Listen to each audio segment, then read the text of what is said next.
Welcome back sa aking YouTube channel para sa mga first time. At please click mo na yung Jeremy's TV na yun.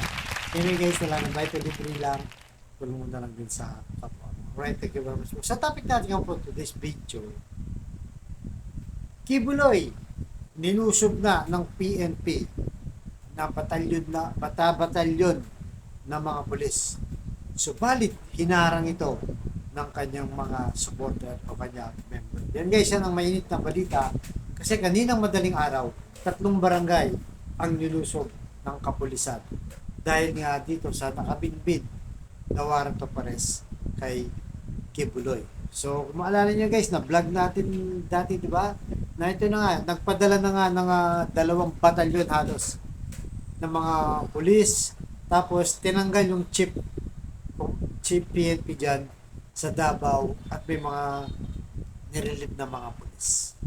So, isa siguro sa dahilan ito guys, yung pag-aresto kay Kibuloy. So, alam naman natin guys na wanted na itong si Kibuloy sa ating batas. Dahil nga pilit sa pinapasuko, di ba? Sa hearing pa lang kay Senador Risa Hontiveros, pinasumpi na niya, hindi dumating. Pinawarrant of arrest niya, ay cited contempt, hindi pa rin siya dumalo, di ba? Kasi sa side contempt siya. At ngayon, ito lang warrant of arrest pati na sa korte. Pero yun na nga nangyari kanina, parang natunugan nila guys, o may nagbigay siya kanina ng tip mula sa loob siguro. Di natin alam, di ba? Alam naman natin may influence si Kibuloy dahil BFF yan, Lady Good. So malamang may nakapag-tip sa kanila, may naging traitor sa loob ng kapulisan natin. Hindi natin alam guys kung sino o paano nalaman, di ba? At nakita natin na may mga humarang nga na sibilyan. Siguro mga followers nga ni Pastor Kibuloy yun. So nakita naman natin, di ba, yung ibang mga DDS vloggers nagre-reklamo. Sinasabi nila ito na martial law na, di ba?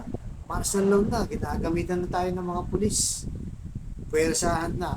Pero pag nakita mo yung video guys, wala naman nasaktan. Meron nagpaulat ng tubig lang yung pero maximum tolerance pa rin. Wala namang nasasaktan, wala namang pinapado. Kumbaga talagang nagsisecure lang yung ating mga kapulisin. Pero ito nga, itong mga DDS vloggers at mga Kibuloy, ay talagang parang humihingi ng simpatsya sa taong bayan. Di ba? Pero kung titignan natin guys, sinasabi nila martial law, malayo, di ba? Unang-una, pinapatugad lang yung batas. Di ba? Na kailangan siyang arestuhin dahil meron na warrant of arrest. Kasi guys, no one is above the law, di ba? Kailangan na siya talaga siyang arestuhin dahil matagal na to. Dahil binigyan siya ng pagkakataon, kumbaga, lahat na lang binigay na sa Senado, sa Korte, wala pa rin. Hindi pa rin sa sumuko, pinanindigan na wala sa kasalanan, hindi naman umaharap, di ba? Na dapat siya ipagtanggol niya ang kanyang sarili. Pero malayo ito, di ba? Yung mga nirereklamo ng mga DDS na martial law na nga daw, ginigipit nga daw nila yung kay OJC, hindi naman di ba? Pinapatupad lang yung batas. Pero nung panahon nila guys, di ba, yung Tokhang, hindi naman sila nagreklamo, di ba? Kabi-kabi lang ang napapatay. Nakita naman natin yan. At ngayon may hearing, di ba? Yung mga walang kalaban-laban na inosente, di ba? Pag pinasok yung bahay, harat-harat kagad, wala nang due process. Pero nung time na yun guys, hindi nagre-reklamo yung kay OJC na ginigipit na sila ng gobyerno, pinapatay yung walang kasalanan, hindi sila nagreklamo. Pero ngayon, reklamo ng reklamo. At itong si Kibuloy guys, di ba? Matigas talaga ang ulo nitong si Kibuloy guys, di ba? Hindi lang matigas ang ulo makasarili pa. Dahil ginagawa niya sangkalan o shield, di ba? Itong mga membro niya o mga supporter para hindi siya pasukin. Di ba? So, kung totoo, obstruction of justice to, siniserve lang, ayaw papasukin ng mga membro na. Nakita nyo guys kung gaano kapanatiko, no? Yung mga member nila. Hindi naman to pangaras kay Kibuloy, batas na ang pinahihiral, gobyerno. 'Di ba? Ayaw niya sumuko. Meron siyang kaso sa gobyerno na kailangan niyang harapin at kailangan niyang ah, ipagtanggol ang kanyang sarili. So sinasabi ng iba, hindi, relihiyon namin to, huwag mong pasukin. Hindi naman yun di ba? Kahit may kanya-kanya tayong relihiyon, iba yung batas ng gobyerno.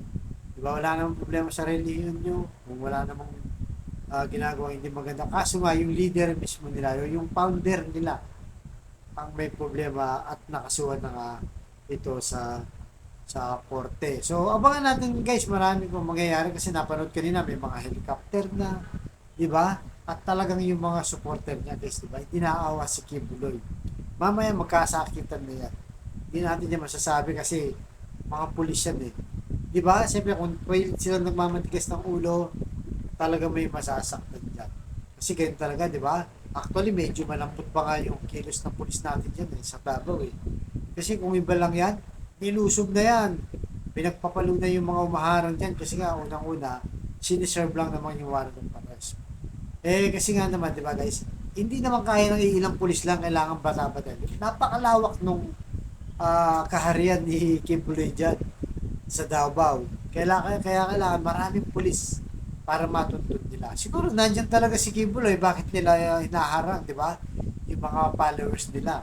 Kaya dito mong makikita na makasarili itong si Kim Buloy. Kung sumuko na lang sana itong si Kim Buloy at ipagtanggol ang sarili niya, hindi na aabot dyan. At least ngayon, minor pa lang, wala pa naman talaga sakitan guys. Kumbaga, dinidisperse lang sila ng mga pulis dahil nga kailangan nilang pasukin at hanapin ito si Kim Buloy. Kasi tingin natin, nandyan lang yan. Hindi naman niya pwede makalabas ng bansa pa, alis-alis yan. May mga kakilala sa kanya. At unang-una, hindi naman sa ordinaryong Pilipino na may kaso. Isang ma-influence ang leader pa ng reliyon. Diba guys? Leader pa ng reliyon, maraming influensya, maraming kakilalang politiko, kaya kailangan talaga pwersahin yan ng gobyerno. Sino bang masusunod? Ang gobyerno o yung may kaso? Diba? Kailangan ipakita ng gobyerno na matigas sila. Pero matigas na yun in a way na maganda. Yung pwersahan nila, agad maaari, walang masasaktan, maximum tolerance lang. Diba? Kaya nakikita natin tama ginagawa ng mga pulis na. Kailangan takpin kasi nga overdue na to guys eh. Overdue na to, lalabas na mahina talaga ang gobyerno kapag hindi nila hinuli. So mamaya guys, tabayan na natin, baka meron pa mga update dito, baka mahuli na itong si Kim Buloy pag napasok na itong PNP. Well guys, anong masasabi nyo dito? Tama lang ba to na pinasok na ng PNP itong kaharian ni Kim Buloy para hulihin siya? Diba? At sana sumuko na siya para wala nang madamay na kanyang mga miyembro o kanyang mga supporter. Right guys, ganito lang po. Abangan nyo siya.